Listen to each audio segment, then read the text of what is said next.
Hey there, YouTube. Tristan Blaze, back again. Storytime. Raceplay in the bedroom. 2001, August, getting back from Korea, from deployment in the United States Marine Corps. It's on the Arleigh Burke, we're getting back in port, and I'm out on the smoking deck. Smoking lamp is lit throughout the ship, that's what the PA said, so I'm gonna go over fucking smoke, take this chewing tobacco out of my fucking mouth and actually get some fucking fresh air. Yes, it's 2 a.m. and I'm drinking a fucking energy drink. I'm that hardcore. Just like my porn. So I'm on the smoking deck and I'm having a cigarette. And this, like, I'm 5'6". This, like, 6'2" fucking ebony fucking goddess fucking walks over and she's like, "I've seen you before." I'm like, "I'm pretty sure I would have noticed you if I seen you." So I'm like, "I'm pretty sure I would have fucking noticed you." She's like, "You're on Camp Courtney, right?" I'm like, "Yeah, I am. I'm on Camp. I'm in 3MEF. I'm the FDC department." This was before I got transferred to the NBC department. She's like, "Oh, I work at 3rd Mardiv." Now, here's the parking lot. Here's 3MEF right here. Here's 3rd Mardiv right there. That's how close we work. It's pretty much right next to each other. So she's like, "Hey, do you have a smoke?" I'm like, "Yeah, here you go." So we're going back to the same base. We're on the same fucking transport to get back to the same base. So we're sitting together and we're just talking. It's Thursday. We're gonna go back. We're gonna get debriefed. And she's like, so after the debriefing, they're like, "All right, you guys did great. You went out, did the exercise. 12-hour on, 12-hour off shift, day in, day out. I had that fucking tropical fucking storm that the ship is going left and right, and you guys worked through it. Thank God for fucking Dramamine." Oh God, man, that shit was. You do not know how horrible it is unless you've been on a naval vessel in a tropical fucking storm, and you're getting motion sickness because of it. To walk down a fucking narrow fucking corridor and go through hatchway after hatchway to try to find a fucking bathroom, holding your vomit in your mouth because you've already thrown up, and you're like, just like. And I must have thrown up on like 3 sets of shoes on the way there. And it was fucking glorious. It was glorious, dude. It was fucking glorious. Military chow just being regurgitated on the steel deck plating of the naval vessel Arleigh Burke and on the officers' perfectly shined shoes. "Find a fucking head, Private."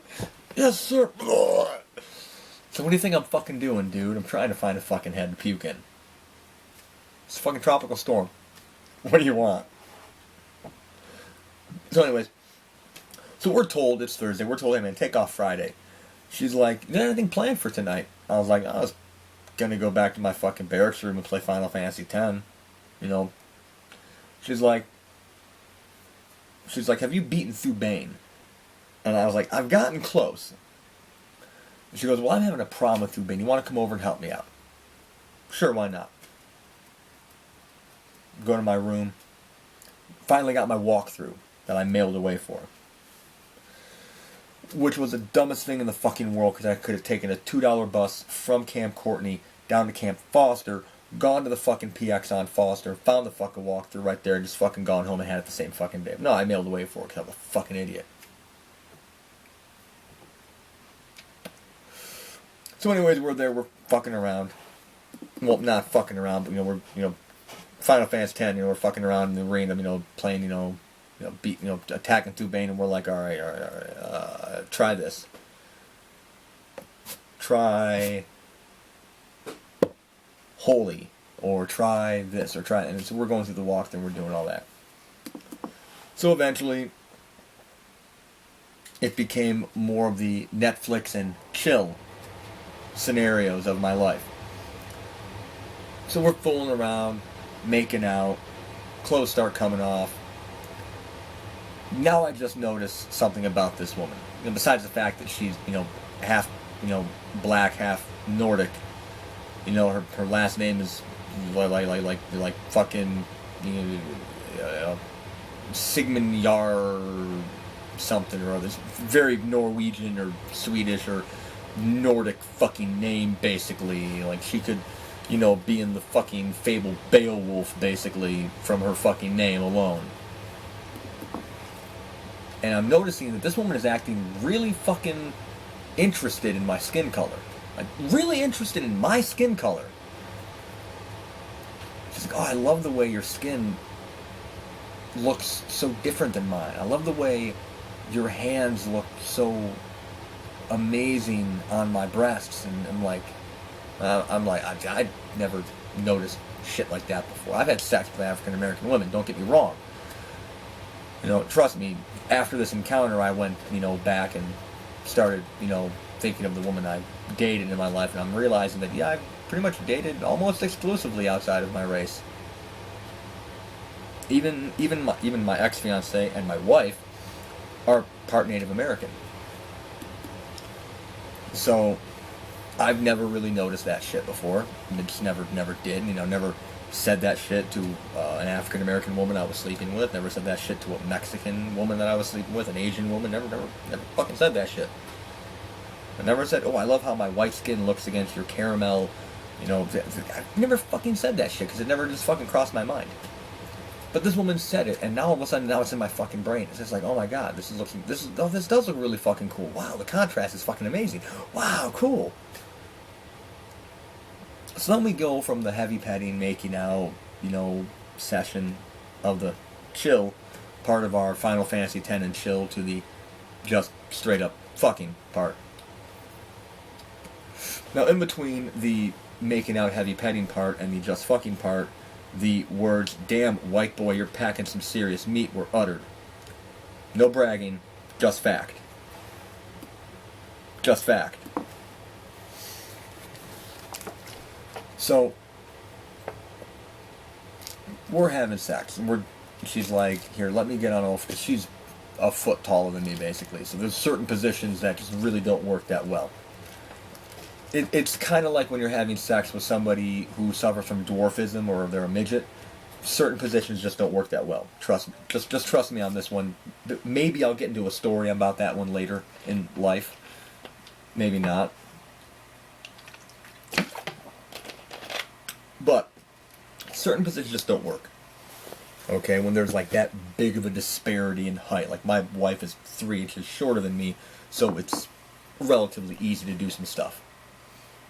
So I'm going at it doggy style. And normally I've heard women, say certain, hey, do this, do that, do this harder, spank my ass, reach around, play with my nipples. Okay, fine, whatever. It helps them get off, fine, fuck it, spit on me, call me scum. I've heard that shit before too, ladies. Trust me. I've heard that shit before. And that shit was tame compared to the shit that this woman was about to say. She goes, smack my black ass. I'm like, taken aback a little by that statement. Oh, okay, boom. She's like, harder. She's like, harder. Bam. I'm like, bam. I'm leaving I can see a visible fucking handprint at this point in time. Okay, I can see a visible fucking handprint. And then she's like, oh, yeah, give me that honky dick. What? I just stopped. I was like, huh? And then she turns around. She's like, give me that cracker cock. You fucking serious? I'm like fucking 8 inches deep in you. You're gonna fucking call me you're gonna say a racial... Let's look at it this way. If you were a black guy and a white woman called you an N-word, what would you do? You'd fuck her harder. You'd either punch her lights out or you'd fuck her harder. My instinct was not to punch her lights out. My instinct was just to fuck her harder. And I'm trying to pick this woman up at this point in time now and just fuck through her at that point. That's what she was going for. She wanted that very visceral reaction to that. That's race play. Where you have that very visceral reaction where it's like you call somebody a racial slur and they just fuck you harder. You know, I mean, she's saying like, you know, give me that cracker cock, give me that honky dick, fucking you like a runaway slave. And I'm like, after a while, I'm just like, okay, whoa, we gotta stop. This is getting too fucking weird. I mean, you know, call me scum, spit on me, fine, not a problem. Golden shower time, fine, not a problem. Okay, jizz on my face, fine, not a problem. Okay. All been done. Done all those things before, not a problem. I'm cool with that because you can shower and wash all that off. Some of the shit that's getting said now is getting, it's not that it's offending me. It's not offending me at this point in time. It's like, okay, this is getting kind of weird. It's getting kind of strange, you know. You know, it's strange in a way where, you know, I'm thinking this woman's gonna pull a whip out, or you know, and pull a whip and some chains out and start going into some like BDSM like shit, you know. And I was like, okay, look, I gotta stop. I was like, okay, look, I can't fuck you anymore. This is getting too fucking crazy. And then she turns around and she's like, okay. She's like, all right, I've came a few times. Bust down my face. I'm like, okay. I'm like, all right, okay, now we're getting back to the normal shit we're dealing with here. She's like, come on, bust down my face. And she's on her knees, and I'm, you know, stroking my dick. She's like, you know, playing with the balls, you know. Gotta play with the balls, ladies. Gotta play with them balls. And then she's looking up at me. She's got this, like crazed, lustful look in her eyes. She's like, come on, give me that nut. Give me that nut, baby. Give me that whitey wad all over my face. I was like, oh my. I'm like, I got my dick in my hand. I'm like, again with this shit. Like, oh my God, lady. Jesus fucking Christ. Are you fucking mental? How the fuck did you get in the military? You know, our job is to murder people, not fucking be racist. What the fuck is wrong with you? And I'm just like, oh my fucking God, give me your whitey wad all over my face. The fuck is this shit? This is not sanctioned by the Uniform Code of Military Justice. I guarantee you, this is not sanctioned by the UCMJ. There is a fucking article in the UCMJ. It could be Article 134, or is it 134? Yeah, it's Article 134, general article. Anything the military wants to hit you on is falling under Article 134. I guarantee you it's on there. Race play is illegal in the military between interracial couples. Guarantee you it's in that fucking UCMJ, goddammit. And so anyway, I was like, oh, please, I'm praying to God, like, God, I've never asked you for anything in life at this point in time outside of my mom to stop doing drugs, stop drinking, stop beating me, my stepfather to stop molesting me. You never came through on any of those fucking prayers. Please just let me bust a nut and get the fuck out of here really quick. And thankfully the Lord was fucking merciless. Busted all over her face. To which she cooed and goes, cracker cum. And I just said, okay, sweetie, I gotta go. I gotta get the fuck out. No time to watch the paint dry, folks. I'm out the fucking door. That was fucking weird. And I saw her every once in a while. Hey, baby. I'm like, oh God. And so somebody in my unit was like, dude, you were fucking that? I was like, yeah. And he's a white guy. Like, he's like, oh man, you still fucking that? I'm like, nah, I'm not hitting that no more, man. He's like, dude, can you put a good word in for me? I'm like, sure. You got it. I was like, hey, come here. Hey, I'm not in the mood for a relationship, but my man over here is. And she looks at him, she's like, okay. 3 days later, he fucking shows up. Pounds on my fucking barracks door. It's a Sunday morning. I am hungover. I'm 19, underage drinking. Hungover as fuck from going out to Club Fujiyama on Gate 2. So he's pounding on my fucking door. I'm like, what? And I open the door. He's like, you son of a bitch. I'm like, what? She's like, you fucking knew what that lady, you fucking know. I was like, Oh, yeah, what she says in the bedroom. Yeah, I kind of forgot to tell you that. He's like, where the fuck did you find this woman? I go, look, dude, I just met her, and that was it. I didn't mail away for her. I didn't go on a website and find her. I just met the lady. I offered. She got a smoke from me, and then some weird freaky shit went down. You asked if I was hitting it. I said no. You were like, hey, do you mind? I said no. It's like, you could have warned me. I was like, yeah, but it wouldn't have been as fun. And that was my only forte, or only time ever engaging in race play in the bedroom. It was interesting, but it was rather uncomfortable. I don't know. It just felt kind of weird, you know. Looking back on it, and I look back on, number one, every woman I've dated. Number two, the two closest relationships that ever got close to marriage or have been a marriage. And then three, either just random one-night stands, weekend hookups, flings.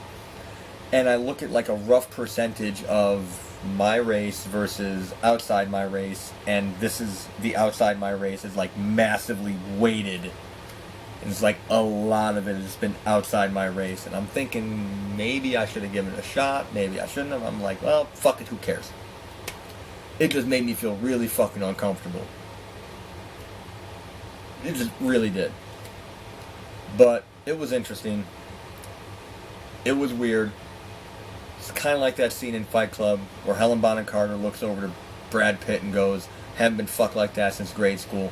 And it's like, ugh, the shit that came out of her mouth. Like literally that was like literally what it was. Like the shit that came out of her mouth. Like, wow. It's like all this shit just happens to me, man. It's like this is the shit that happens to me in my life. But anyways, race play. Not for everybody. Especially not for me. But it was interesting. And it was rather scary. To some degree. Because she wanted me to start saying some stuff about her. I'm like, no. No. I'm not going there. And it's like that word. It's like, you gotta do something really, really, really... You gotta, like, murder, like, half my family before I'm gonna say that fucking word, probably. Like, you gotta get, like, that fucking psychotic before I say that shit. So, race play. Not for me. Being a bull for a cuckold couple, definitely for me. Race play, not really for me, though. So, Tristan Blaze, thank you for listening to this little diatribe about my sexual exploits in the United States Marine Corps. Like, comment, and definitely subscribe. Hit me up on Facebook. Hit me up on X-Hamster. Hey, man, it's a free fucking country. At least my country's a free fucking country still. So, peace out. Have a nice day.